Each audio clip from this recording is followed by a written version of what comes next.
भारती की उज्ज्वलता आज भी जिंदा है। कहा वसुदेव कुटुंबकम के मंत्र में ऋग्वेद, यजुर्वेद, अथर्ववेद और सामवेद के तंत्र में, राम के अस्त्र में, परशुराम के शस्त्र में, सावित्री सीता में, पद्मिनी की चिता में, कृष्ण की गीता में, अर्जुन की वीरता में, कर्ण के कवच दान में, लक्ष्मीबाई के सम्मान में, राणा प्रताप के स्वाभिमान में, हल्दी घाटी के युद्ध में, महावीर स्वामी और गौतम बुद्ध में। नमस्कार, सभी माननीय को मेरा नमन। मैं अनुष्का बैनर्जी जिला पश्चिम बर्धमान का नेतृत्व करते हुए आप सबके समक्ष विकसित भारत के ऊपर अपने विचार प्रस्तुत करने जा रही हूँ। पर सबसे पहले ये जान लेते हैं कि युवा की नजरों में आखिर विकसित भारत कैसा हो। तो मेरी नजरों में विकसित भारत यानी ऐसा भारत जहाँ की डालों पर सोने की चिड़िया को फिर से पाया जाएगा, जहाँ हिंदू, मुस्लिम, सिख, ईसाई फिर से भाई भाई बन पाएगा, जहाँ गर्भ से लेकर कार्यस्थल तक औरतें सुरक्षित देखी जाएंगी, जहाँ रास्ता किसी भी गरीब का एकमात्र आश्रय न हो जाएगा, जहाँ जनरल, एसटी, ओबीसी की बागडोर छोड़ सब एक ही जाति भारतीय को अपनाएगा, तभी मेरा भारत एक विकसित राष्ट्र कहलाएगा।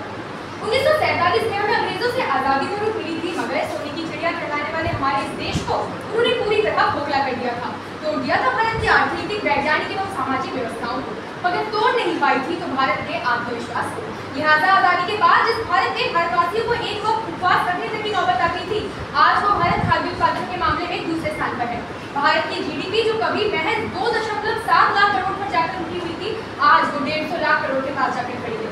कभी दुनिया भर में थर्ड वर्ल्ड कंट्री कहलाने वाला मेरा भारत आज दुनिया भर के सबसे बड़े अर्थव्यवस्थाओं में से एक है।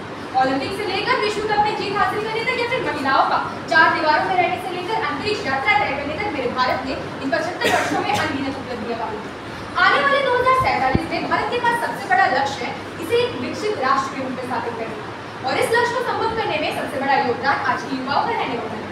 विकसित राष्ट्र का अर्थ है ऐसा राष्ट्र जहाँ अशिक्षण और गरीबी जड़ से मिट जाए, जहाँ स्वास्थ्य व्यवस्था सुचारू रूप से काम हो, एक ऐसा राष्ट्र जहाँ सरकारें भ्रष्टाचार मुक्त हो, जहाँ आर्थिक तंगी के कारण कोई भी विद्यार्थी शिक्षा से वंचित ना, एक ऐसा राष्ट्र जहाँ कृषि उद्योग भी उद्योगों के साथ मिलकर आगे बढ़ सके, जहाँ कोई भी व्यक्ति अपने आप को सामाजिक या नैतिक तौर पर अलग न समझ सके। ये वो भारत है जिसने पूरी दुनिया को शून्य दिया था, ये वो भारत है सूरज अपनी किरणें पहले जिसको देती है, ये वो भारत है जो जन कल्याण से लेकर जगत कल्याण का निश्चय करता है। तो क्या अगर ये भारत ठान ले तो हमें विकसित राष्ट्र नहीं बन सकते?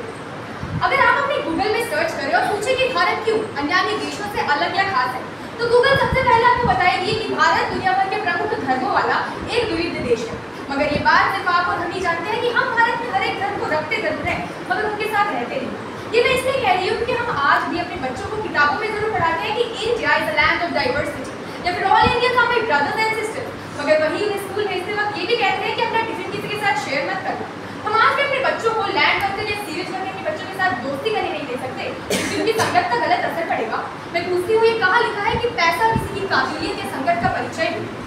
विकसित भारत के सपने को सच करने में अभी हमें जिन चुनौतियों का सामना करना है उसमें सर्वप्रथम है असमान शिक्षा को दूर करना है। मैं ये इसलिए कह रही हूँ क्योंकि राइट टू एजुकेशन अर्थात शिक्षा का अधिकार देकर हमने सबको निराक्षर होने से जरूर बचाया है, मगर समान शिक्षा देने से पीछे। आप खुद ही सोचिए ना, आज हमारे गाँव की सरकारी स्कूलों की जो शिक्षा व्यवस्था है, क्या वो शहरों के प्राइवेट स्कूलों की शिक्षा व्यवस्था से मिलती है, या फिर प्राइवेट स्कूलों की शिक्षा व्यवस्था दिल्ली या मुंबई के इंटरनेशनल स्कूलों की शिक्षा व्यवस्था से मिलती है? कभी नहीं। जिसके फलस्वरूप एक विद्यार्थी अपने आप को आर्थिक और सामाजिक तौर पर पिछड़ा हुआ महसूस करता है। दूसरी बड़ी चुनौती है अपने अंदर की उपनिवेशिक मानसिकता को तोड़ने, यानी to break the colonial mindset. सदियों से चल रहे उपनिवेशिक शासन ने हमें खुद को एक छोटी जाति के रूप में देखना सिखाया है, हमें अपना तिरस्कार करना सिखाया है। कभी सोचा है आपने कि क्यों ये हवाई जहाज, अंतरिक्ष यान, मोटर कार, इस सब का आविष्कार अंग्रेजों ने किया है, हमने क्यों नहीं? आपकी शिक्षा तो हमें नहीं दी गई, मगर उनकी शिक्षा ने हमें मशीन चलाना सिखाया था, मशीन बनाना नहीं। उन्होंने हमें मरम्मत करना सिखाया था, आविष्कार करना नहीं। मगर आज़ादी के 75 वर्ष बाद भी अगर आज हम ये समझने में सक्षम होते हैं तो क्या आवश्यक नहीं होगा अपने अंदर की उपनिवेशिक मानसिकता का हम त्याग करें? और गर्व क्यों न हो हम अपनी संस्कृति और विरासत पर? हमारी महाभारत इतनी लंबी है जितनी कि उनकी इलियड और ओडिसी मिला कर भी नहीं। हमारी रामायण भी उनकी इलियड से लगभग 3 गुना ज्यादा लंबी है। संस्कृत के चारों वेद रघुवंशम, मेघदूतम, अभिज्ञा, शकुंतलम, पाली भाषा के जातक, त्रिपिटक, बौद्ध व्याम में, तमिल भाषा के संगम व्याम में तुलसी, रामायण, कबीर के दोहे, बिहू और छो जैसे लोक नाट्य और साहित्य हमारी संस्कृति को प्रज्वलित करती है। गर्व क्यों न हो हमें अपनी संस्कृति पर? भारत में विकास से पहले जरूरत है अपने अंदर की कुछ मानसिकताओं को भी हम विकास करें। अब हम सोचेंगे हम तो वेल सेटल्ड है, वेल एजुकेटेड है, हमें किन मानसिकताओं में विकास की जरूरत है? मगर मैं उन मानसिकताओं की बात कर रही हूँ जो आज भी हमें अपने घर के नौकर चाकरों को बिस्तर या सोफे में बिठाने से पहले एक बार सोचती है। मैं उन मानसिकताओं के बारे में बात कर रही हूँ जो आज भी किसी बेटी के पिता को उसके जन्म के बाद ही उसकी शिक्षा से पहले उसके दहेज के बारे में चिंता में फेंकती है। मैं उन मानसिकताओं के बारे में बात कर रही हूँ जो आज भी क्या जरूरत नहीं है इन मानसिकताओं में विकास की?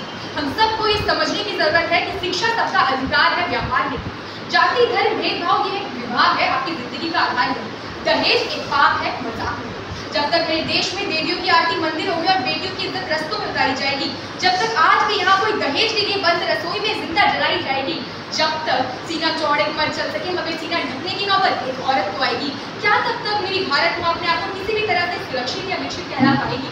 अब जरूरत है तो इन सारी चुनौतियों का हम सबको एक साथ एकता के साथ सामना करने का।